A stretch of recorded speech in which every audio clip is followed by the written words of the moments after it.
नमस्कारम्। अद्य वयं संस्कृतं पठिष्यामः। अस्माकं षष्ठपाठः संप्रदानकारकम् अस्ति। नमस्कार भैया बहनों, आज हम संस्कृत पढ़ेंगे। हम संस्कृत में छठा पाठ संप्रदान कारक पढ़ेंगे। संप्रदान कारक चतुर्थी विभक्ति। अब मैं संप्रदान कारक क्या होता है, पहले संप्रदान कारक देखेंगे। कर्ता कारक जिसके लिए या जिस उद्देश्य के लिए क्रिया का संपादन करते हैं। हम जिसके लिए या कर्ता हो या कारक जिसके लिए या जिस उद्देश्य के लिए किसी कार्य को क्या करते हैं, संपादन करते हैं, उसे संप्रदान कारक कहते हैं। अब हम आगे देखेंगे। ऐसा भिक्षुक, यह भिक्षुक हैं, भिखारी हैं। महिला भिक्षुकाय भिक्षाम ददाति, महिला भिखारी को भिक्षा देती है। महिला कस्मै भिक्षाम ददाति, महिला किसके लिए भिक्षा देती है। महिला भिक्षुकाय भिक्षाम ददाति, महिला भिखारी के लिए भिक्षा देती है। भिखारी के लिए, महिला किसके लिए दे रही है भिक्षा, भिखारी के लिए। तो भिखारी जो यहाँ पर हैं वो क्या हो गए, संप्रदान कारक हो गए। रामः विभीषणस्य सखा, राम विभीषण के क्या हैं, मित्र हैं। रामः विभीषणाय राजपदम ददाति, राम विभीषण को राजपद देते हैं। रामः कस्मै राजपदम ददाति, राम किसके लिए राजपद देते हैं। रामः विभीषणाय राजपदम ददाति, राम विभीषण के लिए राजपद देते हैं। तो जो यहाँ पर विभीषण हैं वो क्या हैं, वो संप्रदान कारक हो गए, क्योंकि विभीषण के लिए राम राजपद विभीषण को दे रहे हैं। तो जहाँ पर के लिए आता है वहाँ पर क्या होता है, संप्रदान कारक। हमने पढ़ा है कर्ता ने कर्म को करण से संप्रदान के लिए पढ़ा है ना, संप्रदान के लिए। जब किसी के लिए कार्य होता है तो वो क्या होता है, संप्रदान कारक होता है।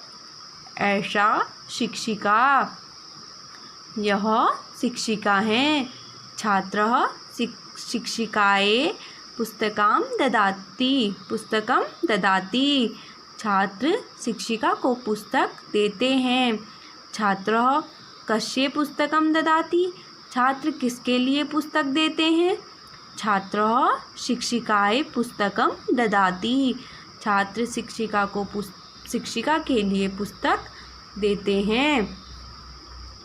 ऐसा राधाय सखी, यह राधा की सखी है। राधा सखिये उपहारम ददाति, राधा अपनी सखी को उपहार देती है। राधा कस्यै उपहारम ददाति, राधा किसके लिए उपहार देती है, किसको उपहार देती है राधा, किसके लिए। राधा सखिये उपहारम ददाति, राधा अपनी सखी के लिए उपहार देती है। यहाँ पे राधा की सखी भी क्या हो गई, संप्रदान कारक हो गई, क्योंकि राधा की सखी के लिए, राधा अपनी सखी के लिए लाई है ना उपहार, सखी के लिए दे रही है, तो जहाँ के लिए। वृक्ष फलति, वृक्ष फलता है। वृक्ष परोपकाराय फलति, वृक्ष परोपकार के लिए फलता है। वृक्ष कस्मै फलति, वृक्ष किसके लिए फलता है। वृक्ष परोपकाराय फलति, वृक्ष परोपकार के लिए फलता है। वृक्ष परोपकार के लिए क्या होता है, फलता है। तो परोपकार के लिए ना, के लिए तो संप्रदान कारक। ऐसा छात्र, यह छात्र है। आचार्य छात्राय पुरस्कारम ददाति, आचार्य जी छात्र को पुरस्कार देते हैं।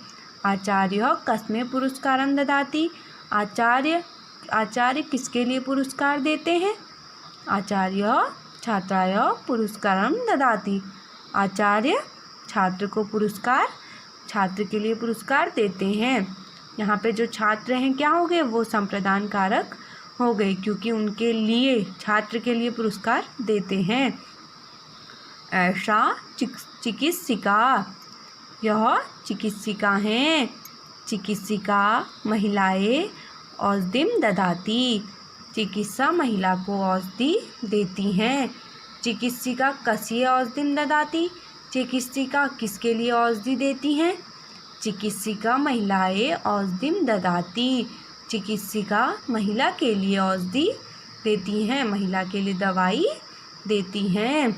महिला आपणे अस्ति। महिला बाजार गई हैं। आपणी को महिलाएं साटिकाम ददाती। दुकानदार महिला के लिए साड़ी देते हैं। आपणी को कस्ये साटिकाम ददाती। दुकानदार किसके लिए साड़ी देते हैं? आपणी को महिलाएं साटिकाम ददाती। दुकानदार महिला के लिए साड़ी। रमेशो मनोजस्य मित्रम। रमेश मनोज के मित्र हैं। मनोज मित्राय पुस्तकम ददाती। मनोज अपने मित्र को पुस्तक देते हैं। मनोज कस्मै पुस्तकम ददाती। मनोज किसके लिए पुस्तक देते हैं? मनोज मित्राय पुस्तकम ददाती। मनोज अपने मित्र के लिए पुस्तक देते हैं। ऐसा जनक, यह पिताजी हैं। जनक पुत्रे धनम ददाती। जनक पुत्री को धन देते हैं। जनक कस्ये धनम ददाती। जनक किसके लिए धन देते हैं? जनक पुत्रये धनम ददाती। पिताजी पुत्री के लिए धन देते हैं।